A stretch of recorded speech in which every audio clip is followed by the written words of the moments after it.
मंत्री राजनाथ सिंह जी।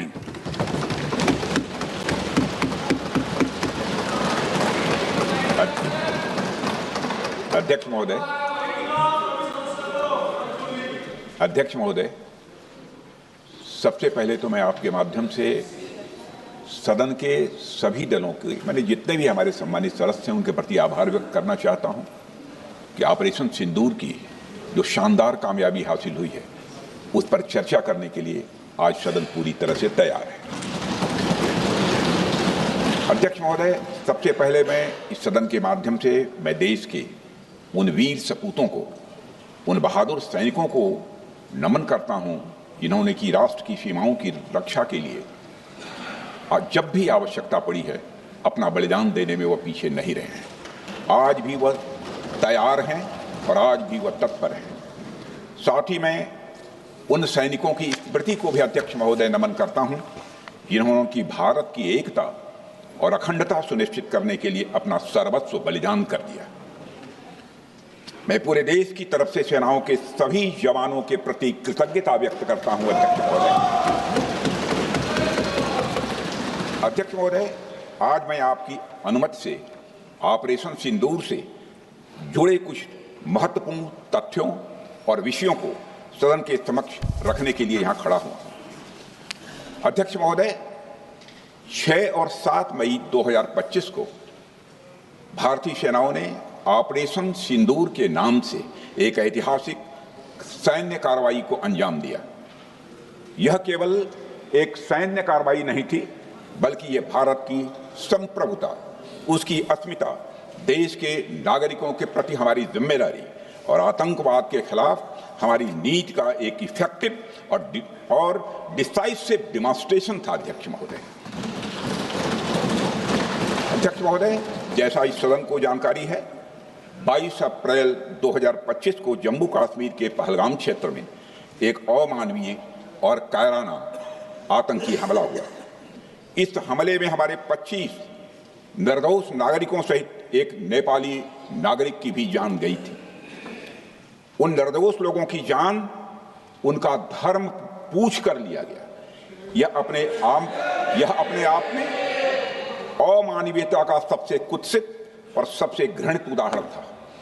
यह घटना भारत की सहन शक्ति की सीमा की भी मैं मानता हूं परीक्षा थी। अध्यक्ष महोदय, इस हमले के तुरंत बाद हमारे प्रधानमंत्री श्री नरेंद्र मोदी जी ने तीनों सेनाओं के प्रमुखों की एक उच्च स्तरीय बैठक की और उन्हें छूट दी गई कि वे अपने विवेक, स्ट्रेटेजिक अंडरस्टैंडिंग और रीजनल सिक्योरिटी सिचुएशन को ध्यान में रखते हुए वह निर्णायक कार्रवाई करें। इसके बाद हमारे सैन्य नेतृत्व ने न केवल अपनी मैच्योरिटी दिखाई, बल्कि उस स्ट्रेटेजिक विजडम का भी परिचय दिया जिसकी उम्मीद भारत जैसी एक रिस्पॉन्सिबल पावर से की जाती है। अध्यक्ष महोदय, ऑपरेशन सिंदूर को अंजाम देने से पहले हमारी सेनाओं ने हर पहलू का बहुत ही गहराई के साथ अध्ययन किया। हमारे पास कई विकल्प थे, लेकिन हमने उस विकल्प को चुना जिसमें आतंकवादियों और उनके ठिकानों को अधिकतम नुकसान पहुंचे और जिसमें पाकिस्तान के आम नागरिक को कोई क्षति न होने पाए, इस बात की भी हम लोगों ने चिंता की। अध्यक्ष महोदय, हमारी सेनाओं द्वारा की गई वेल कोऑर्डिनेटेड स्ट्राइक्स ने 9 टेररिस्ट इंफ्रास्ट्रक्चर टारगेट्स को प्रिसीजन के साथ, सटीकता के साथ हिट किया और इस सैन्य कार्रवाई में एक अनुमान के अनुसार 100 से अधिक आतंकवादी, मैं बहुत संभल कर बोल रहा हूं अध्यक्ष महोदय, हमारी फिगर गलत ना होने पाए, फिगर इससे बहुत अधिक है। 100 से अधिक आतंकवादी, उनके ट्रेनर, उनके प्रशिक्षक, उनके हैंडलर, लश्कर ए तोयबा और हिजबुल मुजाहिदीन जैसे आतंकवादी संगठनों से संबंधित थे। ये वही आतंकी संगठन हैं जिन्होंने पाकिस्तान की सेना और ISI का जिन्हें खुला समर्थन प्राप्त है। अध्यक्ष महोदय, 7 मई 2025 को रात्रि 1:05 भारतीय सशस्त्र बलों ने ऑपरेशन सिंदूर प्रारंभ किया, जिसमें पाकिस्तान और पाक ऑक्युपाइड कश्मीर में भारत के खिलाफ आतंकी गतिविधियों से जुड़े 9 स्थानों को निशाना बनाया गया।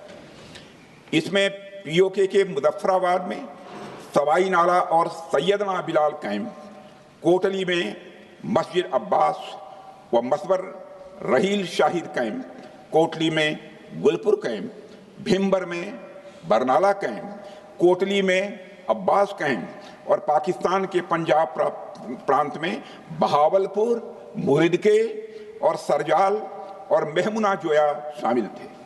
इनमें से 7 आतंकी शिविरों को भारतीय सेना ने पूरी तरह से नष्ट कर दिया था,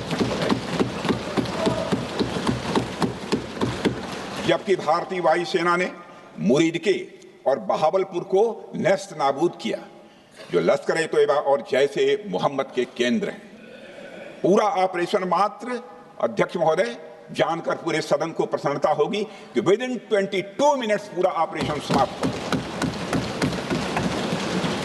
और हमने आतंकवादियों को उनके घर में घुसकर मारा।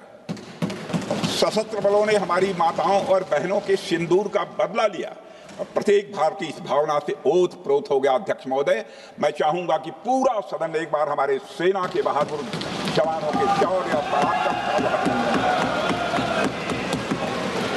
अध्यक्ष महोदय, यह सिंदूर की लाली शौर्य की कहानी है। यह सिंदूर की लाली शौर्य की कहानी है, भारत के मस्तक पर वीरता की निशानी है। अध्यक्ष महोदय, सेनाओं ने अंधेरी रात होने के बावजूद हमले की सफलता के स्पष्ट एविडेंस भी जुटाए हैं, साक्ष्य है हमारे पास। अध्यक्ष महोदय, हमले के कुछ ही घंटों के भीतर एक प्रेस रिलीज और मीडिया ब्रीफिंग के माध्यम से इन्हें जनता की जानकारी के लिए जारी कर दिया गया था। मुझे यह पुष्टि करते हुए गौरव की अनुभूति हो रही है कि सशस्त्र बल अपने सभी मिशन ऑब्जेक्टिव्स को पूरा करने में पूरी तरह से सक्षम रहे और साथ ही कामयाब रहे। अध्यक्ष महोदय, 7 मई 2025 को हमले माने 1:35 के तुरंत बाद भारतीय डीजीएमओ ने हॉटलाइन संदेश के माध्यम से पाकिस्तान के डीजीएमओ यानी डायरेक्टर जनरल मिलिट्री ऑपरेशन से संपर्क किया और टेरर इंफ्रास्ट्रक्चर के खिलाफ हमारे हमले के रेशनल और मेथोडोलॉजी के बारे में पूरी जानकारी दी और यह तथ्य भी बताया ये हमले एस्केलेटरी नेचर वाले नहीं थे, माने इसको हम आगे नहीं बढ़ाना चाहते। जिन मोहि मारा तीन मोहि मारे। अध्यक्ष महोदय, जिस प्रकार प्रभु हनुमान ने लंका में अपनी रणनीति बनाई थी, उसी प्रकार हमने भी उन्हीं को निशाना बनाया जिन्होंने हमें नुकसान पहुंचाया था। हालांकि पाकिस्तान ने इस रेशनल को समझने से इनकार कर दिया और अगले कुछ दिनों तक सिविलियन और सैन्य ठिकानों पर गोलीबारी करके बड़े पैमाने पर सीज फायर वायलेशन करके स्थिति को एस्केलेट करने की उसने कोशिश की। अध्यक्ष महोदय, 7-8 मई 2025 की रात को क्लियरली आइडेंटिफाइड आतंकवाद संबंधी ठिकानों पर हमारे सफल ऑपरेशन के बाद, सफल हमले के बाद पाकिस्तान ने स्थिति को एस्केलेट कर दिया और अनमैन्ड एरियल सिस्टम और अन्य साधनों का उपयोग करके भारतीय वायुसेना के बेसेस, भारतीय वायुसेना के सेंसर्स और सेना के फॉर्मेशन हेडक्वार्टर्स से लेकर ब्रिगेडों तक पर भी उसने हमला कर दिया।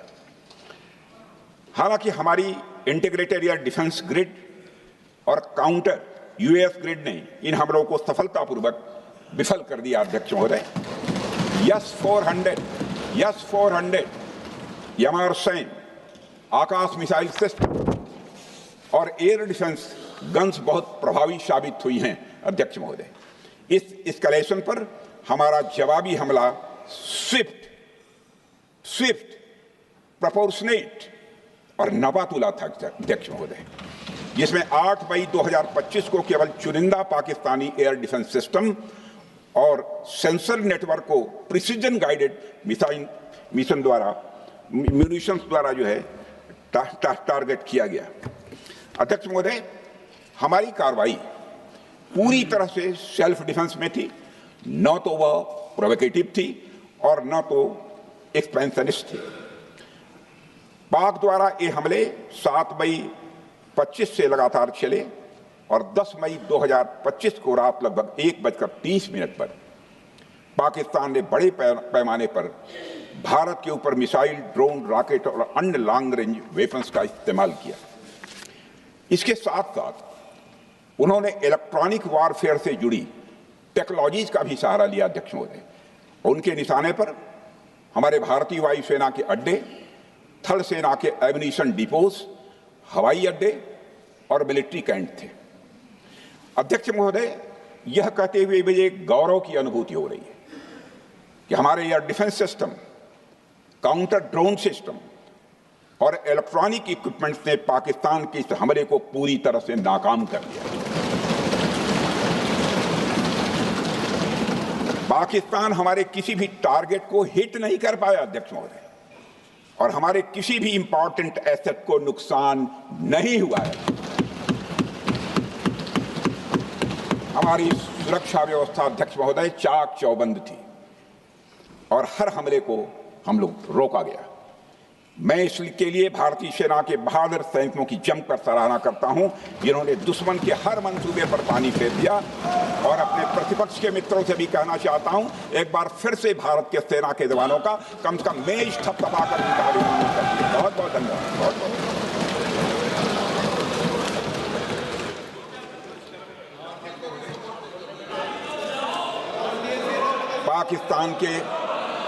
पाकिस्तान के इस हमले के जवाब में हमारी कार्रवाई साहसिक थी, ठोस थी और प्रभावी थी।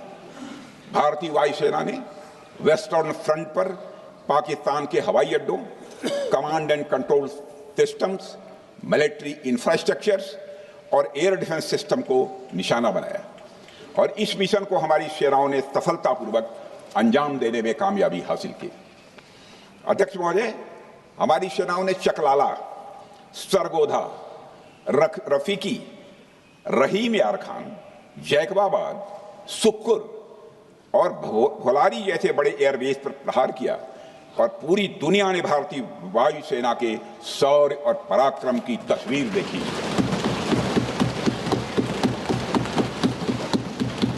अध्यक्ष महोदय, ऑपरेशन सिंदूर ट्राई सर्विसेज कोऑर्डिनेशन का एक बेमिसाल उदाहरण था। जब भारतीय वायुसेना ने आसमान से हमले किए, हमारी थल सेना ने जमीन पर मोर्चा संभाल लिया। हमारे जवान नियंत्रण रेखा पर पूरी ताकत से डटे रहे और पाकिस्तान की हर हरकत का करारा जवाब दिया।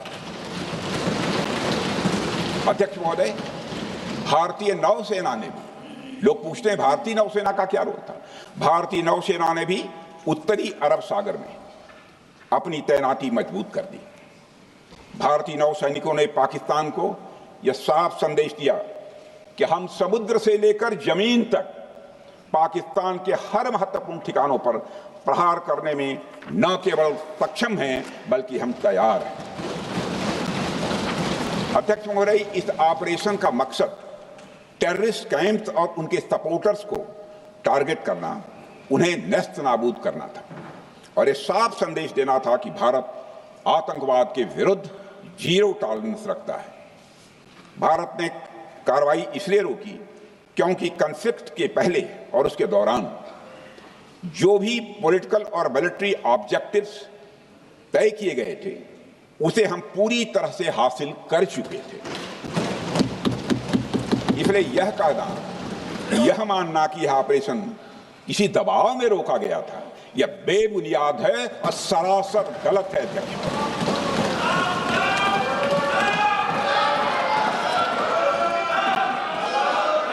मैं सदन को फिर से आश्वस्त करना चाहता हूं, आपने राजनीतिक जीवन में अध्यक्ष महोदय, मैं आपके माध्यम से सदन को आश्वस्त करना चाहता हूं, अपने राजनीतिक जीवन में जानबूझकर कभी भी असत्य न बोलूं, इसकी भरपूर कोशिश की है मैंने, चाहे सदन हो अथवा सदन के बाहर। अध्यक्ष महोदय, मैं आपके माध्यम से सदन को यह भी अवगत कराना चाहता हूं,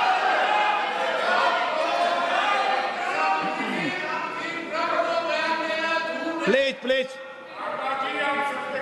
बैठिए।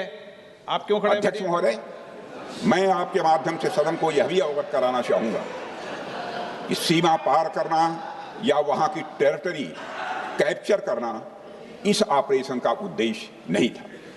ऑपरेशन सिंदूर प्रारंभ करने का मकसद था अध्यक्ष महोदय उन टेरर नर्सरीज को खत्म कर देना जिन्हें पाकिस्तान ने बरसों से पाला पोसा था।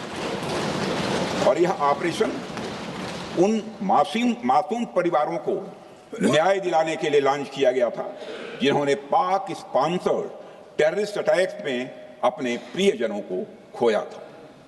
हमारी सेनाओं ने सिर्फ उनको टारगेट किया जो इन आतंकियों को सपोर्ट करते हुए भारत पर हमला करने की कोशिश में लगातार शामिल थे। अध्यक्ष महोदय, ऑपरेशन सिंदूर का ओवरऑल पॉलिटिको मिलिट्री ऑब्जेक्टिव यह था कि आतंकवाद के रूप में प्रॉक्सी वार लड़ रहे पाकिस्तान को सजा दी जाए और इसी वजह से आर्म फोर्सेस को पूरी आजादी दी गई थी कि वे अपने टारगेट खुद चुनें और करारा जवाब दें। और इस ऑपरेशन का उद्देश्य कोई भी युद्ध छेड़ना नहीं था, बल्कि फोर्स के डिमॉन्स्ट्रेटिव यूज से एडवर्सरी को झुकने के लिए मजबूर करना था। 10 मई की सुबह जब भारतीय वायुसेना ने पाकिस्तान की मल्टीपल एयरफील्ड्स पर करारा प्रहार किया तो पाकिस्तान ने हार मान ली है अध्यक्ष महोदय, और हॉस्टिलिटी रोकने की कोशिश की। अब रोक दीजिए महाराज। उन्होंने एक कोशिश की, हमारे डीएमओ से बात की, महाराज अब रोक दीजिए, बहुत हो गया। यह पेशकश इस कैबिनेट के साथ स्वीकार की गई थी। सुने, रुकिए तो रुकिए, बता दूंगा, बता दूंगा, अब बैठ तो आपको मौका मिलेगा। यह क्यों रुका, इसका पहले ही मैं पूरी तरह से वर्णन कर चुका हूं अध्यक्ष महोदय। मैं नेता प्रतिपक्ष को बहुत सम्मान के साथ कहना चाहता हूं कि कृपया एक बार मेरा पूरा भाषण पूछ लें। आपको प्रश्न पूछने की पूरी आजादी है, आप पूछ सकते हैं, मैं उसका उत्तर दूंगा। अध्यक्ष महोदय, 10 मई की सुबह जब भारतीय वायुसेना ने पाकिस्तान की मल्टीपल एयरफील्ड्स पर करारा प्रहार किया तो पाकिस्तान ने हार मान ली और हॉस्टिलिटी रोकने की उन्होंने पेशकश की। यह पेशकश इस कैबिनेट के साथ स्वीकार की गई हम लोगों के द्वारा कि यह ऑपरेशन केवल पाज किया गया है, स्थगित किया गया है। यह ऑपरेशन समाप्त नहीं हुआ है अध्यक्ष महोदय। अगर पाकिस्तान की ओर से भविष्य में कोई भी मिस एडवेंचर हुआ तो यह ऑपरेशन अध्यक्ष महोदय, मैं सदन को आश्वस्त करना चाहता हूं, दोबारा प्रारंभ हो।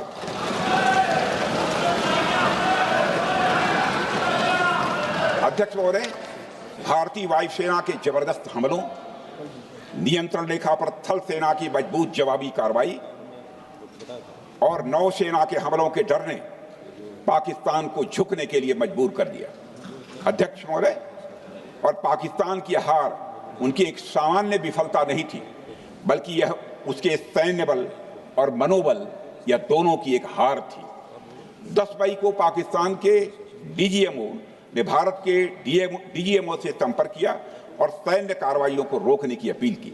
मैं सदन में यह बात फिर से दोहराना चाहूंगा कि पाकिस्तान के डीजीएमओ ने भारत के डीजीएमओ से संपर्क किया और सैन्य कार्रवाइयों को रोकने की अपील की। 12 मई को दोनों देशों के डीजीएमओ के बीच औपचारिक संवाद हुआ और दोनों पक्षों ने सैन्य कार्रवाइयों पर विराम लगाने का निर्णय लिया। अध्यक्ष महोदय, हमारे सैनिकों का जो मनोबल, मातृभूमि की रक्षा करने का जो उनका समर्पण है, ऑपरेशन सिंदूर के दौरान उसका दर्शन 140 करोड़ से अधिक भारतवासियों ने देखा। मुझे खुद भी और प्रधानमंत्री जी को सीमावर्ती क्षेत्रों में जाकर हमारे जवानों से मुलाकात का अवसर मिला है। अध्यक्ष महोदय, श्रीनगर के मिलिट्री बेस पर, भुज के एयरबेस पर, उधमपुर के कमांड सेंटर पर, हर जगह प्रत्यक्ष मैंने अपनी आंखों से देखा कि हमारे सैनिकों का मनोबल अपनी पूरी बुलंदी पर था।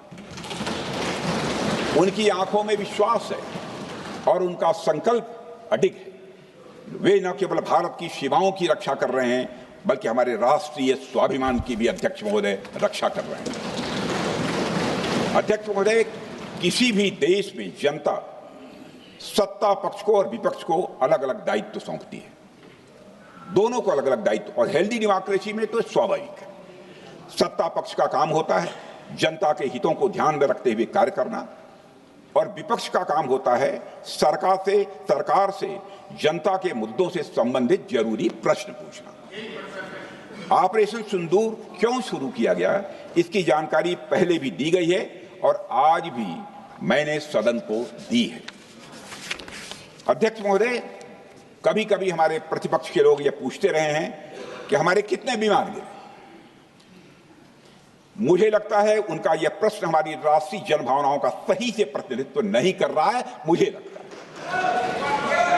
उन्होंने एक बार भी हमसे यह नहीं पूछा कि हमारी सेनाओं ने दुश्मन के कितने विमान मार गिराए।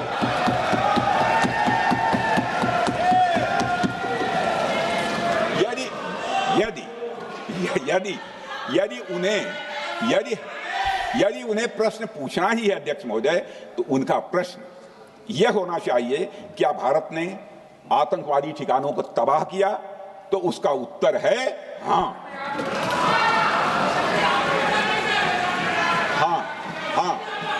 मैं विपक्ष के सम्मानित साथियों से कहना चाहता हूं कि आपको प्रश्न पूछना है तो यह प्रश्न पूछिए, क्या ऑपरेशन सिंदूर सफल रहा? तो उसका उत्तर है हाँ।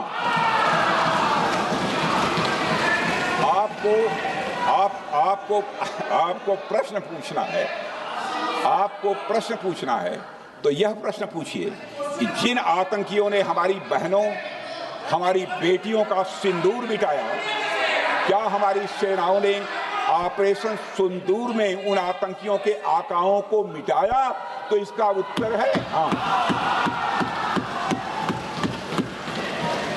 और आपको प्रश्न पूछना है तो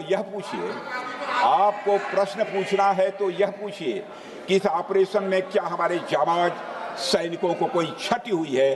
तो उसका उत्तर है नहीं। अध्यक्ष महोदय, लक्ष्य जब बड़े हो तो अपेक्षाकृत छोटे मुद्दों पर हमारा ध्यान नहीं जाना चाहिए।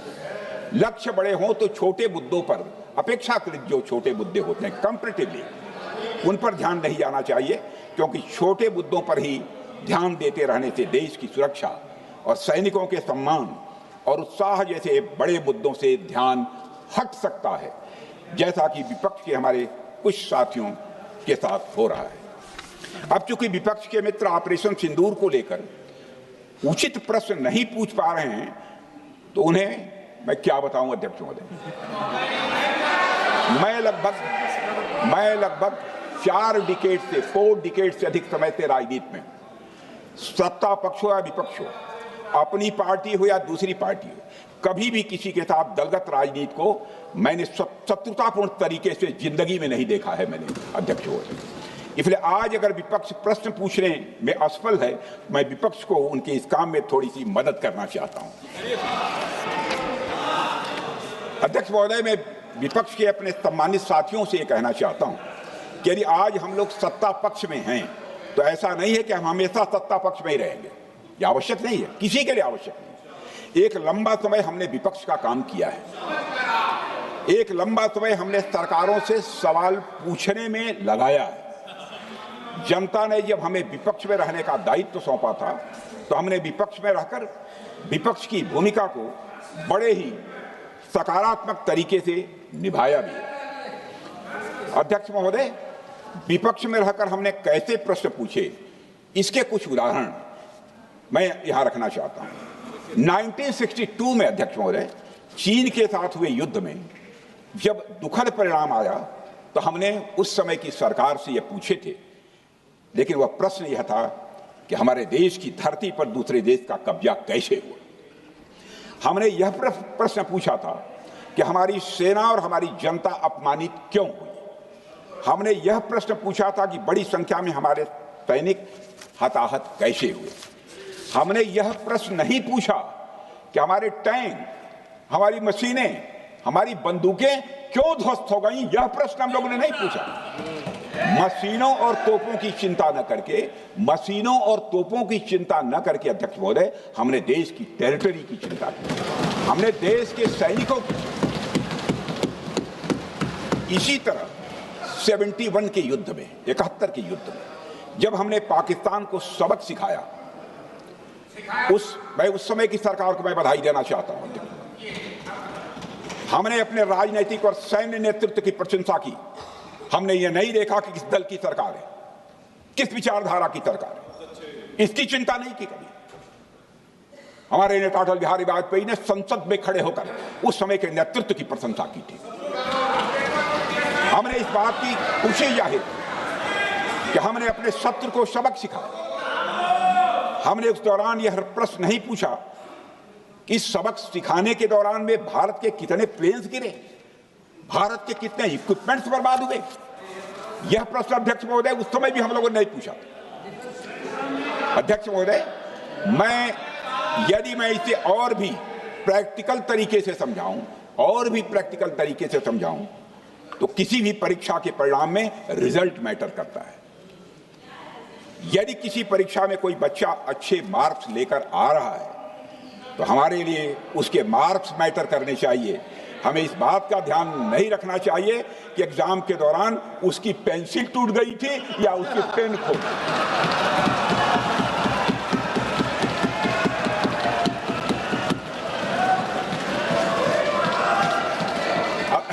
अध्यक्ष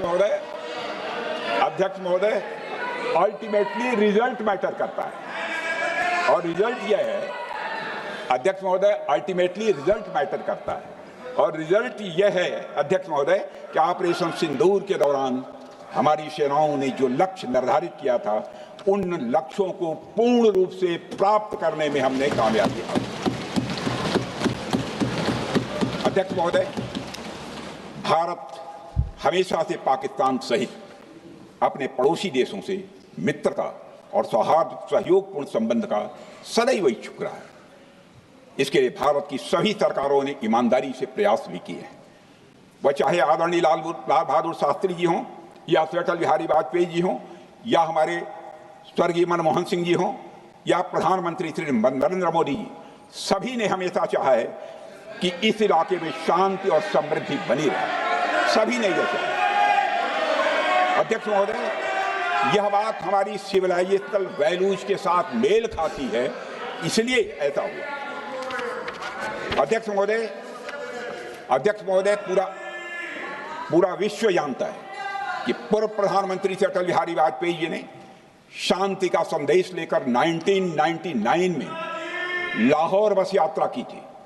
वह सिर्फ एक यात्रा नहीं थी, वह यात्रा भारत की संस्कृति और शांति की प्रतीक थी। यह हमारे भारत की प्रकृति थी।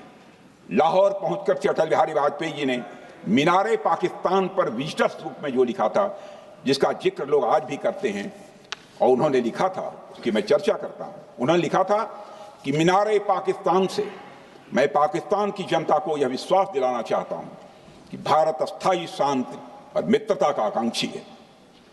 मैंने पहले भी कहा है और फिर भी कहता हूं, एक स्थिर और समृद्ध पाकिस्तान भारत के हित में है, इसमें कोई संदेह नहीं होना चाहिए। अध्यक्ष महोदय, यह हमारी सोच थी, यह हमारी शांति की पहल थी। यह पहल हमारी हजारों साल पुरानी सांस्कृतिक चेतना, हमारी नैतिक शक्ति और हमारी सभ्यता के उन मूल्यों से निकली थी जो शांति को शक्ति मानती है। अध्यक्ष महोदय, लेकिन हमारे शांति के प्रयास को हमारी नाइविटी, उदारता या सरलता समझ लिया गया। जब हम शांति के लिए कदम बढ़ा रहे थे, उसी वक्त पाकिस्तान कारगिल में घुसपैठ की साजिश रच रहा था। हम दोस्ती की राह पर थे तो वो षड्यंत्र की राह पर थे। जब हम मामला खुलकर सामने आया तो हमारे वीर सैनिकों ने इस घुसपैठ के खिलाफ कार्रवाई करना प्रारंभ किया, और जब भारत की जीत सामने दिखाई दे रही थी तो पाकिस्तान ने परमाणु युद्ध की धमकी दे डाली अध्यक्ष महोदय। तब हमारे प्रधानमंत्री, तत्कालीन प्रधानमंत्री आदरणीय अटल बिहारी वाजपेयी जी ने कहा था, पाक सेना के परमाणु हमले से भारत का तो कुछ नहीं बिगड़ेगा, लेकिन पाकिस्तान दूसरे दिन का सूरज नहीं देख पाएगा।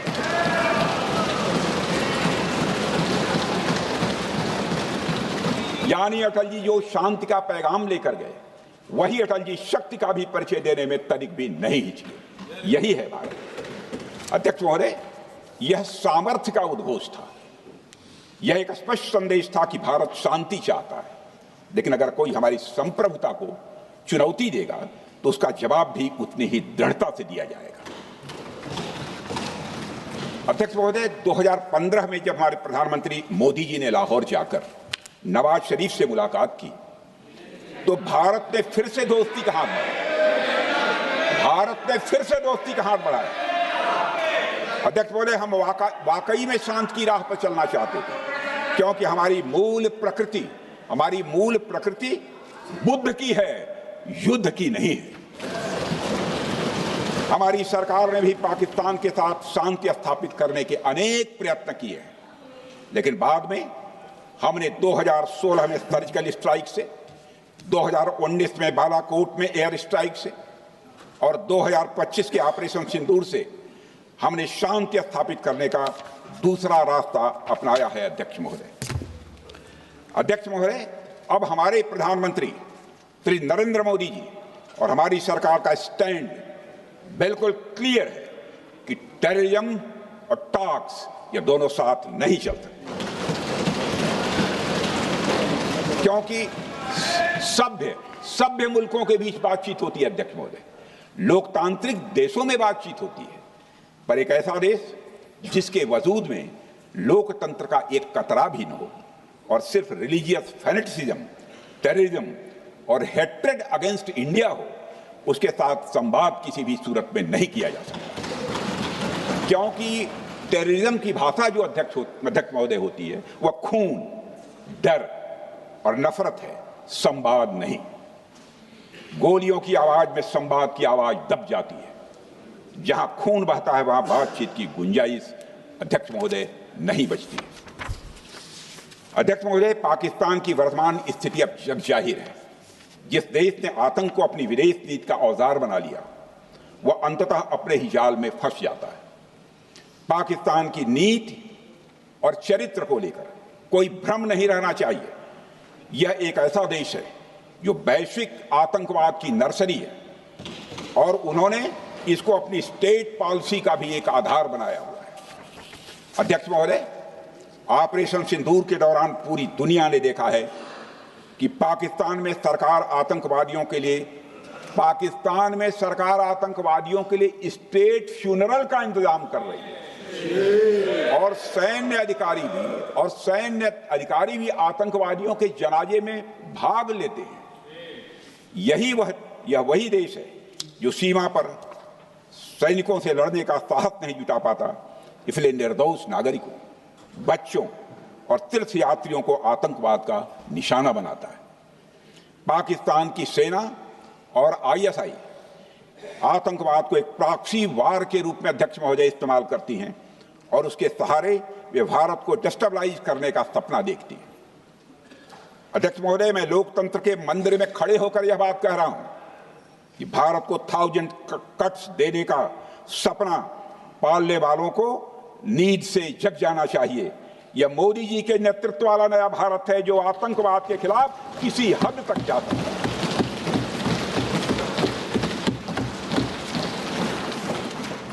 अध्यक्ष महोदय, आप भारत का इतिहास जानते हैं। देखिए, हमने कभी भी किसी की 1 इंच जमीन पर आज तक कभी कब्जा नहीं किया है। हम यह भी जानते हैं कि युद्ध अपनी बराबरी वालों से करना चाहिए। ऐसा गोस्वामी तुलसीदास जी ने लिखा है और गोस्वामी तुलसीदास जी कहते हैं कि नीति ऐसी ही होनी चाहिए, प्रीति और बैर बराबरी वाले से ही करनी चाहिए। शेर यदि मेढकों को मारे तो उसका बहुत अच्छा संदेश नहीं आता है अध्यक्ष महोदय। और अध्यक्ष महोदय, हमारे देश की सेना शेर है।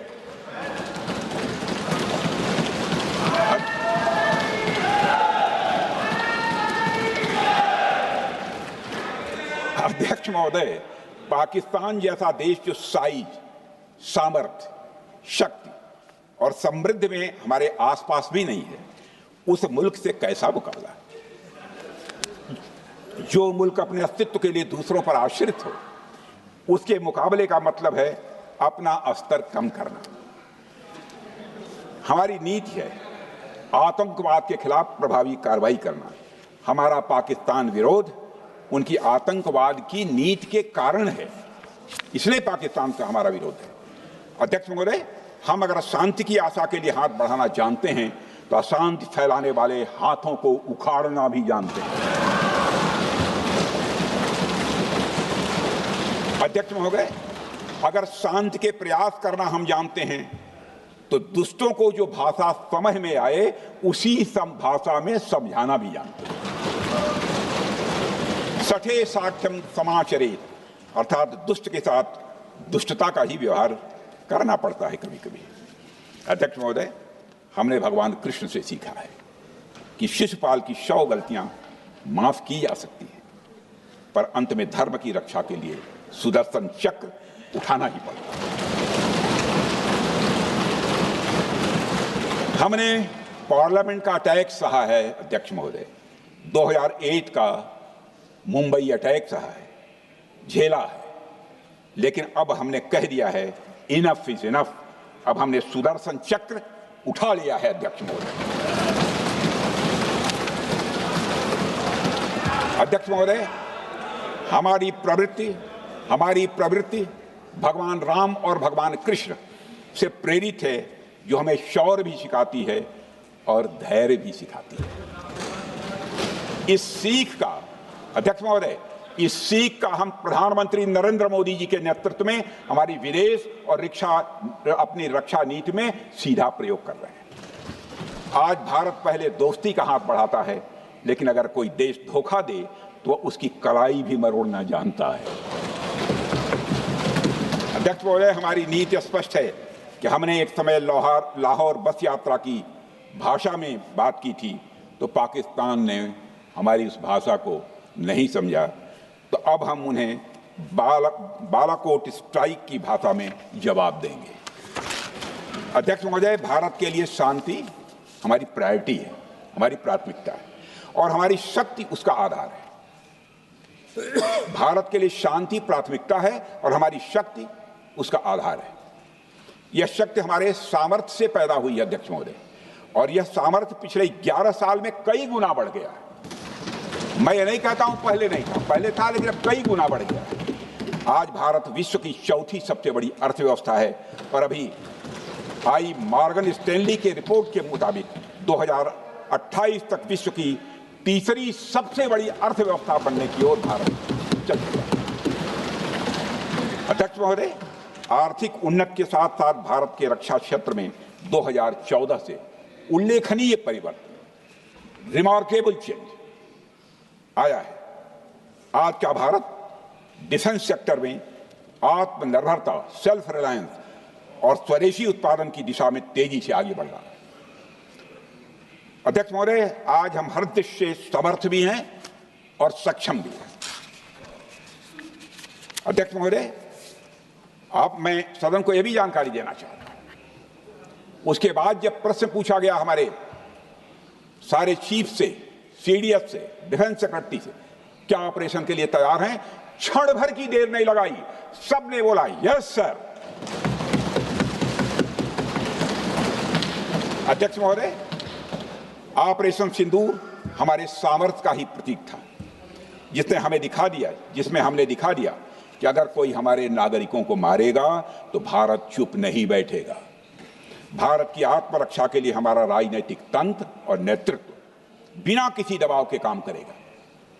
हमारी मिसाइल फिजिकल सीमाएं लांघेंगी अध्यक्ष महोदय, और हमारे वीर सैनिक दुश्मन की कमर तोड़ेंगे। अध्यक्ष महोदय, हम आतंकवाद को उसके हर रूप और स्वरूप में पूरी तरह समाप्त करने के लिए पूरी तरह से प्रतिबद्ध हैं, और इस संदर्भ में हमें एक महत्वपूर्ण बात समझनी होगी। Pakistan sponsored terrorism is not random madness, there is a method in this madness.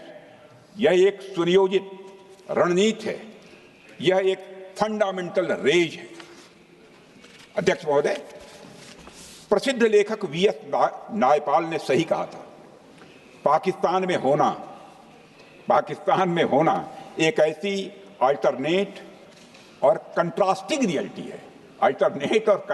Reality है, where war is peace, freedom is slavery, ignorance is strength. यानी यहां युद्ध ही शांति है, गुलामी ही स्वतंत्रता है और जिहालत यानी अज्ञानता ही ताकत है। अध्यक्ष महोदय, इसलिए पाकिस्तान द्वारा प्रायोजित आतंकवाद कोई पागलपन नहीं है।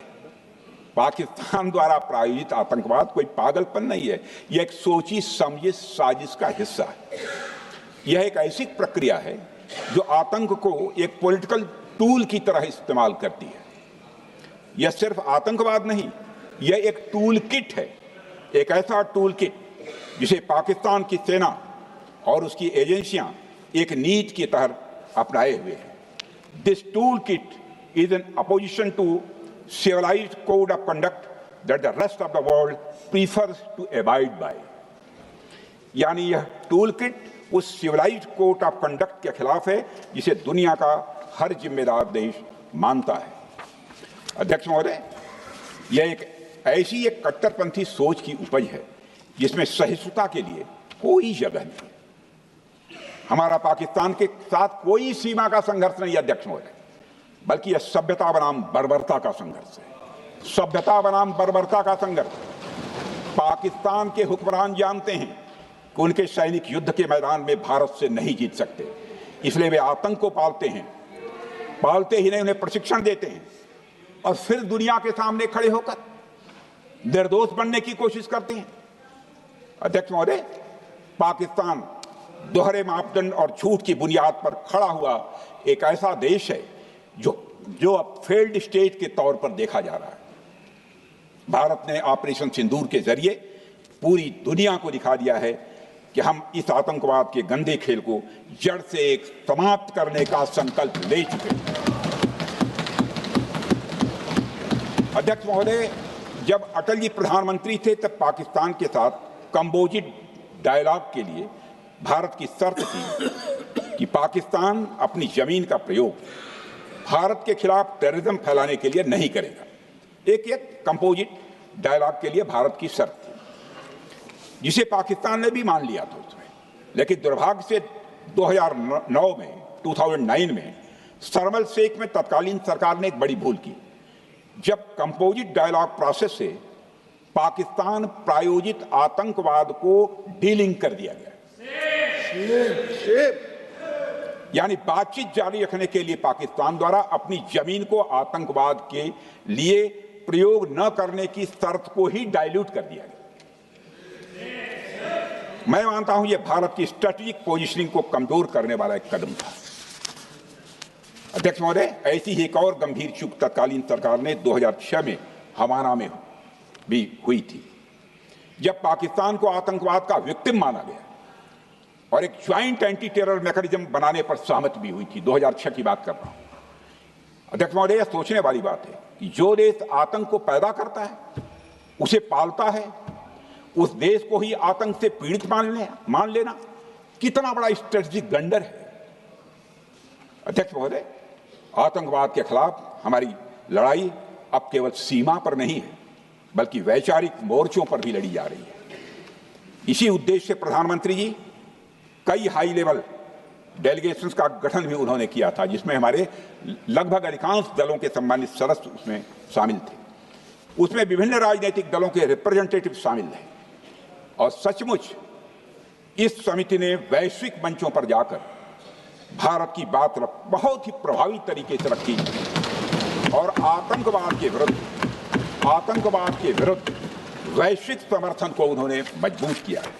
अध्यक्ष महोदय, मैं उन सभी डेलीगेशन के सम्मानित सदस्यों के प्रति शीश झुकाकर आभार व्यक्त करना चाहता हूं, जिन्होंने भारत का आतंकवाद के खिलाफ स्टैंड तथा जीरो टॉलरेंस की पॉलिसी और ऑपरेशन सिंदूर के बारे में दुनिया के देशों को सही तरीके से अवगत कराया, प्रभावी तरीके से अवगत कराया। अध्यक्ष महोदय, ऑपरेशन सिंदूर को लेकर सर्वदलीय बैठक भी हुई। I am very happy to tell the house I am very happy to tell the House that during Operation Sindoor, all the political parties of the country kept aside all ideologies and differences and showed solidarity with the nation, with the soldiers and with the government.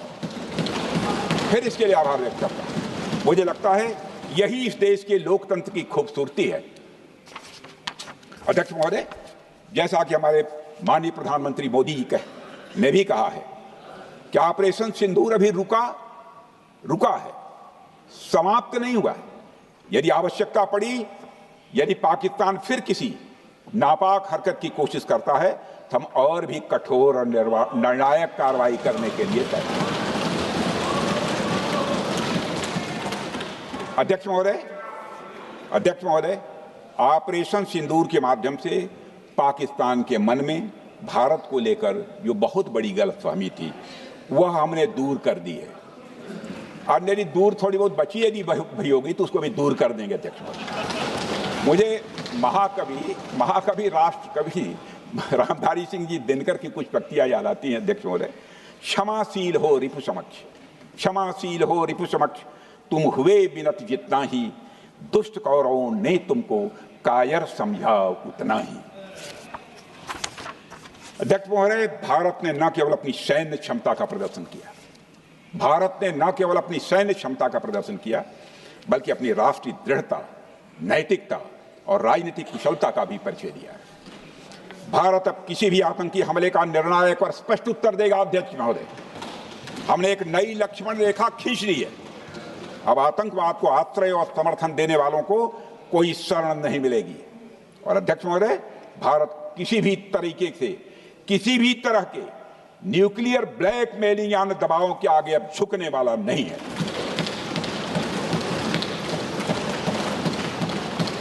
अध्यक्ष महोदय, operation सिंदूर के माध्यम से जो हमने किया और उससे पहले सर्जिकल स्ट्राइक और एयर स्ट्राइक के जरिए जो संदेश दिया गया वह बहुत पहले ही हो जाना चाहिए, लेकिन जो होता है समय पर ही होता है। अध्यक्ष महोदय, हमारी सरकार ने आतंकवाद के खिलाफ हमारी जीरो टॉलरेंस की नीति को दुनिया के हर मंच पर पूरी तरह से स्पष्ट कर दिया है और हम उस पर कोई समझौता किसी भी सूरत में नहीं करने वाले। अभी कुछ सप्ताह पहले मुझे शंघाई कोऑपरेशन ऑर्गेनाइजेशन की डिफेंस मिनिस्टर्स मीटिंग में जाने का अवसर मिला था। वहां जो डिक्लेरेशन तैयार किया जा रहा था उसमें आतंकवाद पर भारत का स्टैंड डाइल्यूट हो रहा था। हमने साफ कह दिया कि जब तक आतंकवाद के मुद्दे पर भारत का स्टैंड रखा नहीं जाएगा, हम किसी ज्वाइंट स्टेटमेंट पर साइन नहीं करेंगे और इसकी वजह से वहां कोई ज्वाइंट स्टेटमेंट नहीं आया। अध्यक्ष महोदय, इसका परिणाम क्या? अब देखिए, हमारे प्रधानमंत्री जी ब्रिक्स की बैठक में ब्राजील गए, करिश्मा किया है हमारे प्रधानमंत्री। तो चीन की मौजूदगी में जो ज्वाइंट डिक्लेरेशन आया उसमें जम्मू और कश्मीर में हुए आतंकी हमले को कंडेम भी किया गया। यह प्रधानमंत्री ने करिश्मा करके दिखाया, यानी भारत की बात अंततः मानी गई। और यह ब्रिक्स सम्मेलन के इतिहास में पहली बार हुआ जब जम्मू एवं कश्मीर में हुए किसी आतंकी घटना को खुलकर कंडेम किया गया। मैं इस सदन को याद दिलाना चाहता हूं, 2008 में मुंबई में इतनी बड़ी आतंकी घटना हुई, मगर उस समय की सरकार को जो प्रभावी कार्रवाई करनी चाहिए थी वो नहीं हो पाई। लेकिन उसमें सबसे दुखद और आश्चर्य की बात है, कई वर्ल्ड फोरम, इंटरनेशनल फोरम पर जो उसका कंडेमनेशन होना चाहिए, जो उसकी निंदा की जानी चाहिए, वह भी जितना होना चाहिए नहीं हो पाया। अध्यक्ष, यदि आप उस घटना के बाद हुए ब्रिक्स सम्मेलन के डॉक्यूमेंट्स उठाकर देख लीजिए, मुंबई आतंकी हमले का कहीं जिक्र भी नहीं है। और अध्यक्ष महोदय, जब केंद्र में प्रधानमंत्री मोदी जी के नेतृत्व में सरकार बनी तब जाकर कहीं के हालात कुछ बदलने शुरू हुए और साल 2017 में हुए ब्रिक्स सम्मेलन में पहली बार 2017 में हुए ब्रिक्स सम्मेलन में पहली बार आतंकवाद से लश्कर और जैश जैसे आतंकवादी संगठनों को जोड़ा गया। यह भी अपने में करिश्माई काम था। यह परिस्थिति इसलिए बनी क्योंकि इसके ठीक एक साल पहले उरी की घटना के भारत की सेनाओं ने सीमा पर जाकर सर्जिकल स्ट्राइक की थी। हमने दुनिया को बताया कि आतंकवाद के खिलाफ हम सरहद के इस पार भी मारेंगे और जरूरत पड़ी तो आतंकियों के घर में घुसकर भी मारेंगे। यह बदलाव प्रधानमंत्री मोदी जी के नेतृत्व में आया। अध्यक्ष महोदय, यह वही नीति है जो पहले की सरकारों को भी अपनानी चाहिए थी। उन सरकारों को जिनके शासनकाल में भारत ने सबसे भीषण आतंकी हमलों का सामना किया, जिनमें 2008 का मुंबई हमला आज भी हर हिंदुस्तानी के जेहन में बैठा हुआ है, जिंदा है, एक न भूलने वाली त्रासदी के रूप में जिंदा है। अध्यक्ष महोदय, मैं श्री प्रणब मुखर्जी जी ने अपनी किताब द कोलिशन ईयर्स में लिखा है, मेरे पास है भी, कोलिशन ईयर्स में लिखा है कि जब मुंबई अटैक हुआ था, प्रणोदा ने लिखा है, जब मुंबई अटैक हुआ था, India had evidence that the terrorist came from Karachi port. Pakistan के नॉन स्टेट एक्टर्स के बहाने पूरी दुनिया में, नॉन स्टेट एक्टर्स के बहाने को पूरी दुनिया में कोई मान नहीं रहा था। उन्होंने लिखा है प्रणोदा ने, and I quote, amid heated debates within the cabinet, there was a demand for military intervention which I rejected. यह उन्होंने लिखा, मैंने नहीं लिखा है, अनकोट। अध्यक्ष महोदय, भारतीय विदेश सेवा के एक वरिष्ठ अधिकारी ने भी अपनी किताब में इस बात की पुष्टि की है, जिनका नाम है अजय बिसारिया, और वो शायद फॉरेन सेक्रेटरी थे, कि मुंबई हमले के तुरंत बाद एक उच्च स्तरीय बैठक हुई थी जिसमें तत्कालीन विदेश मंत्री प्रणोदा ने पूछा व्हाट शुड बी डन। तो विदेश सचिव शिवशंकर मेनन जी ने सुझाव दिया कि भारत मोरदके में लश्कर तोयबा के मुख्यालय पर क्रूज मिसाइल से हमला कर सकता है। यह सुनकर प्रणोदा ने चश्मा उतारकर साफ किया और सभी अधिकारियों को धन्यवाद देकर बैठक समाप्त कर दी। अध्यक्ष महोदय, उस समय की सरकार ने जो सही समझा वो किया, पर मैं मानता हूं कि अगर तब की सरकार ने भी 2016 सर्जिकल स्ट्राइक, 2019 एयर स्ट्राइक जैसे निर्णायक और कठोर कदम उठाए होते तो पाकिस्तान की स्ट्रेटजिक कैलकुलस बदल सकती थी। एक पावरफुल और डिसाइसिव एक्शन पाकिस्तान और उनकी सेना के द्वारा इस 500 टेररिस्ट ऑर्गेनाइजेशंस के लिए बड़ा डिसइंसेंटिव साबित हो सकती थी। अध्यक्ष महोदय, 2008 में मुंबई हमलों के बाद उस समय की सरकार ने सिर्फ बातचीत का मार्ग चुना था। मैं स्पष्ट करना चाहता हूं, यह कोई आलोचना नहीं है अध्यक्ष महोदय, न उस सरकार की, न उस समय के प्रधानमंत्री की, और न ही उन नेताओं की। उस समय की लीडरशिप को जो सही लगा उन्होंने वह निर्णय लिया। अध्यक्ष महोदय, बस मैं इतना ही कहना चाहता हूं कि आज का भारत अलग सोचता है और अलग तरीके से काम करता है। हमारा मानना है यह आपका प्रतिद्वंदी आतंक को रणनीति बना चुका हो और बातचीत की भाषा नहीं समझता हो तो standing firm and being decisive के अलावा कोई विकल्प नहीं बचता है। अध्यक्ष महोदय, आज हमारे प्रधानमंत्री मोदी जी के नेतृत्व में भारत वह देश नहीं रहा जो पहले था। Two-day doziers have been replaced by decisive action. Two-day doziers have been replaced by decisive action. आज भारत सहता नहीं है, भारत जवाब देता है। अध्यक्ष महोदय, आज भारत आतंक की जड़ तक जाता है और उसे उखाड़ फेंकने का सामर्थ्य रखता है। अध्यक्ष महोदय, मैं इस सदन को और देश की जनता को यह विश्वास दिलाना चाहता हूं कि हमारी सरकार, हमारी सेनाएं और हमारी लोकतांत्रिक संस्थाएं सब मिलकर, हम और ये सारे लोग सभी मिलकर देश की एकता, अखंडता और सुरक्षा के लिए जो भी कदम उठाना आवश्यक होगा वह कदम उठाएंगे और उसके प्रति हम पूरी तरह से कमिटेड हैं। अध्यक्ष महोदय, अंत में मैं केवल इतना ही कहना चाहता हूं, यह समय एकजुट होकर अपनी सुरक्षा, संप्रभुता और आत्मसम्मान की रक्षा के संकल्प को और अधिक मजबूत करने का है। हमें यह याद रखना होगा कि हमारी सामाजिक और राजनीतिक एकता ही यह हमारी सबसे बड़ी ताकत है। अध्यक्ष महोदय, आतंकवाद को समर्थन देने वालों को यह स्पष्ट संदेश चला गया है कि भारत अपनी मातृभूमि की रक्षा के लिए पूरी तरह से संकल्पबद्ध है। आइए हम सभी दलगत भाव से ऊपर उठकर संगवरध्वम के मंत्र से प्रेरणा लेकर एक साथ खड़े हो जाएं और हम इस राष्ट्रीय संकल्प को मजबूत करें। यही हम सबका राष्ट्रीय दायित्व है। और इन्हीं शब्दों के साथ अध्यक्ष महोदय, आपने मुझे विचार रखने का अवसर दिया। आपके प्रति आभार व्यक्त करते हुए और अपने सभी सम्मानित सदस्यों के प्रति धन्यवाद व्यक्त करते हुए अपना निवेदन समाप्त करता हूँ। सबने शांतिपूर्वक बात की। श्री गौरव गोगोई।